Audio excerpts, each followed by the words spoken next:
This weekend, Delaware history was made. Greenville resident and now President-elect Joseph R. Biden will be sworn in as the 46th President of the United States in 2 months' time. This longtime Delaware senator and former vice president defeated Donald Trump, the first president to lose re-election since George H.W. Bush in 1992. In his victory speech on Saturday evening here in Wilmington, Delaware, President-elect Joe Biden said that the people of this nation have spoken, and spoken they have, making this an election a historic one. By winning with over 74 million votes, that's more votes than any other president in American history. Many Americans at home watched as the Biden-Harris campaign was able to turn many key states from red to blue, including Georgia, who has not won by a Democratic president since 1992. But this election was not historic solely because of its record-breaking voter turnout. It was because of who he chose to run on the ticket.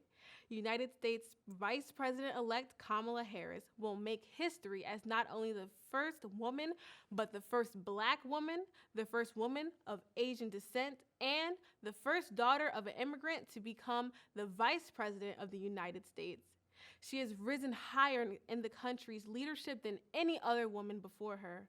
Her victory sends a message of hope to women and young girls across the country that the possibilities are endless.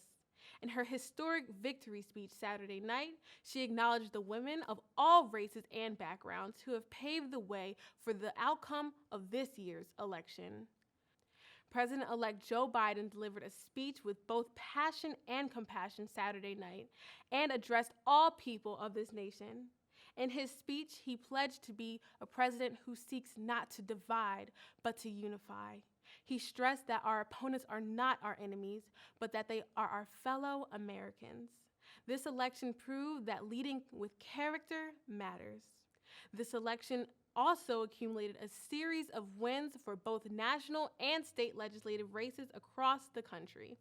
The state of Missouri elected Cori Bush, the first Black woman to represent in Congress.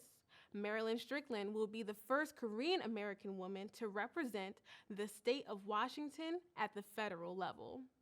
A big win for the LGBTQ community, as many of its members both ran and won all over the country. Ritchie Torres, representing a district in the Bronx, New York, it was his 2013 city council win that inspired Congressman-elect Mondaire Jones to run for office as an openly gay Black man in a suburban district in New York City. Speaking of the LGBT community, this election was not only a historic win for democracy and diversity, but also a win for Delaware. Wilmington, Delaware's Sarah McBride will become the nation's first ever transgender state senator. According to the Delaware Department of Elections, she won 73% of the vote. Her campaign involved expanding access to health care and paid leave, increasing Delaware's minimum wage, and reforming the criminal justice system. In the state house representing the Bear area, Democrat Madinah Wilson-Anton won, becoming the first Muslim elected to Delaware's General Assembly and the first Muslim woman elected to office in Delaware's state history. I'm Kaylynn Pride here at Detv, and remember that we're on air, online, and on time.